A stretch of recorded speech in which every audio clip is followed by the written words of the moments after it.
and welcome to Good Game Well Played, our final episode of the year. My name's Hingers, and this is the Week in Esports.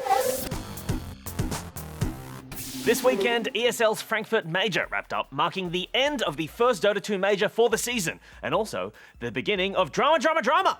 North American team Cloud9 have dropped Ritsu from their roster following on from their exit from the tournament, with the team's general manager saying, "His past indiscretions combined were too much for Theben, myself, and the rest of the organisation to overlook moving towards the next major."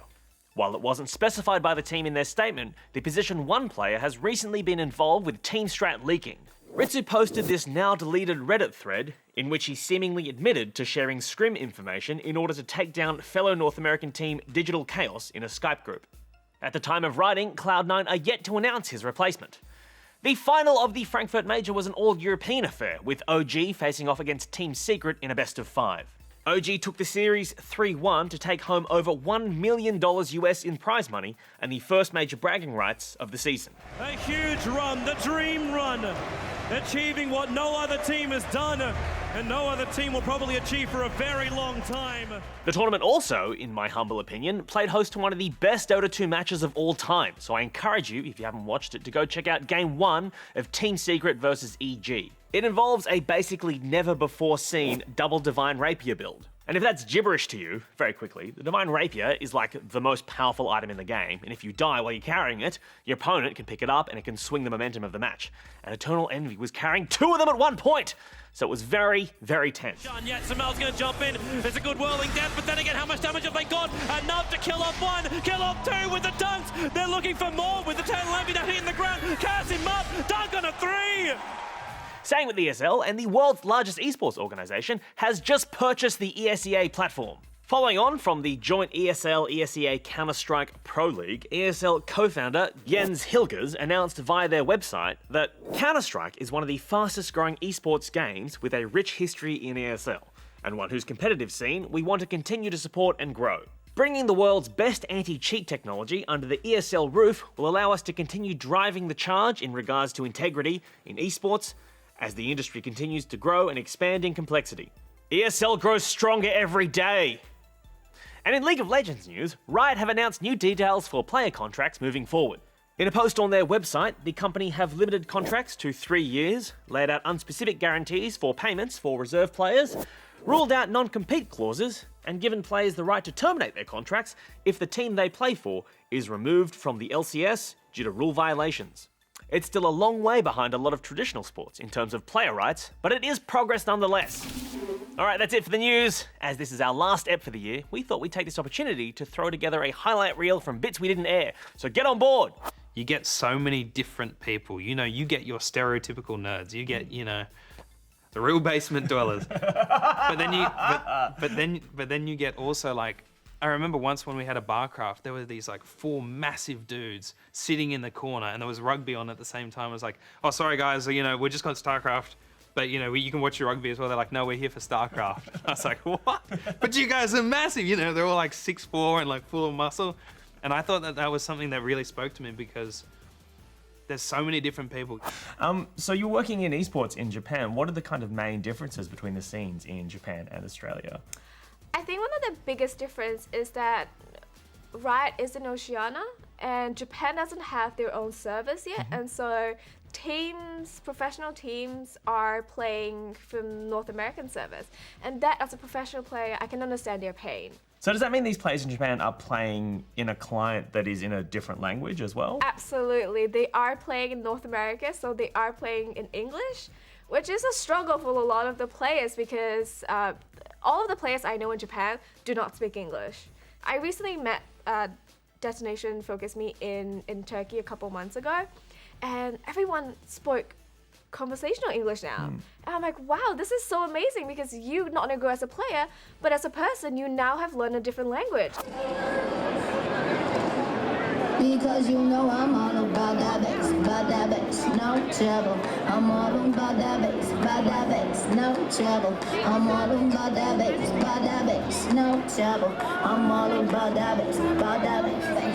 I think the advent of YouTube and streaming, as it was only starting in a way when I was playing, and so the opportunity to see how other people play in other countries that play your game was very, very new, and now it's prevalent. So people in Australia, it's always better to be able to play people from other countries and understand their play styles, but it's not always possible. But the ability to see how your heroes play and study their games in detail, because there's so much more footage now, has made a really big difference in the exposure, and the gradual acceptance of esports has come with it. Tell us a bit about how you got involved with casting. So I played on just a kind of community clan, just messing around a bit. We entered a tournament, we got stomped, and so I didn't have much left to do with my day, so I decided, let's try casting, and I grabbed one of my mates from the clan. We had a go at it, put it up on YouTube, people seemed to like it, and from there we just kept going until we became part of the Pro League. Wait, so literally what happened was you got like stomped in a tournament, and then you were like, well, this isn't going to work out, Yeah. I need a backup plan. Yeah, I entered one tournament and then decided, pro career isn't for me. Time to get into casting, let's retire. CSGO is huge all over the world right now, and it's meant that one of our top Australian teams had to move over to the States in order to make it over there. How has that affected the Australian scene? Well, we've seen Renegades over the last 6 months. They've been back and forward within Australia, and every time they're here, the competition's really close between them and Team Immunity. And when they go away, Team Immunity essentially comes through and wins the day. Without them there, they're kind of like really good rivals. So now that they're gone, it opens up space for other teams. We've seen other teams progress through and really take it to what were the top 2 teams within Australia and giving them a run for the money. So when you create that space, you create room to grow. So how did you guys sign up for this? Well, actually, ourselves didn't sign up. Our store manager in Guff Werribee was kind of just like, you're going to play in the Rocket League competition at PAX. And we're like, oh, sure, why not? Let's go for it. Did you have to train much for it? Yes and no. We did do some training prior to the event, but we're used to playing as a duo on Rocket League really constantly, so we're pretty confident about tonight. Oh, pretty confident, I see. Yeah. Do you know what does the future hold for you guys? Are you going to go pro now? Yeah, no, that's a very, very long time away. It may be in the distant 10 years away. Maybe if it's still around, yeah, sure, definitely. What is the strategy in Rocket League? Like, what separates you from the scrub who I'm going up against on Steam? A lot of practice, communication definitely in duos. Having positioning on the board and knowing where everyone is, not just your teammates, does help out a lot and separates the good from the bad players. You are a professional Starcraft player, which is obviously the greatest game that has ever existed, and Blizzard are about to release a new expansion. Do you have any particular thoughts on Legacy of the Void?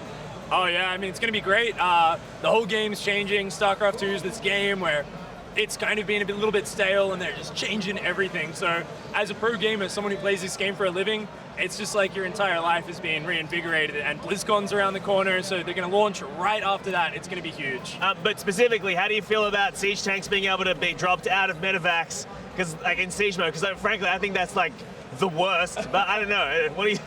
Hey, it's actually not too bad because it's so hard to use really well. Right, yeah. So 90% of players aren't going to have to deal with it too much. But when you're looking at like Archon mode and you've got 2 pro players controlling it, it gets really crazy. So I don't know exactly how that's going to turn out. And what do you see as the future of esports in Australia? Well, I think it's only going to go from strength to strength. At the moment, there's a lot more interest in the scene. I feel like we've reached a critical mass. The audience is bigger. There are many comparisons to sport, of course, the real life sport. And ideally, we're going to see a lot more financial investment from fast-moving consumer good brands, maybe not as many endemics. So when your Coca-Colas and your American Express, you know, to use the League of Legends examples, are interested in our world now, then it opens up the opportunities for bigger scale events, more frequent events, basically just growing the scene. Now that it's kind of started to get a little bit more traction, a lot of people go into it for the wrong reason. They think that it's all going to be money, it's going to be fame, you know.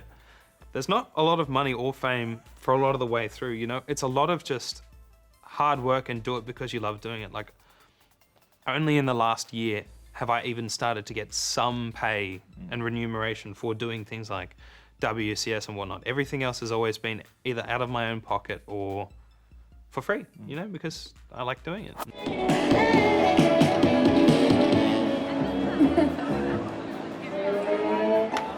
Well done, Michael.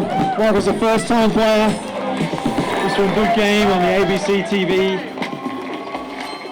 That is it for today's show. Thank you for all your love and support throughout the year. And also, heads up, I'm very excited to announce that we'll be back next year and that this will remain the only show on ABC's iView about esports and the nerds who play them. So I'll see you then. And in the meantime, you can check out my little appearance in Good Game's Sex Special, which airs at the start of December. I, for one, spent a lot of time during Vanilla World of Warcraft role-playing an undead female warlock by the name of Lolita, who did some unsavory things for gold. So for the last time this year, Hingers out! See ya!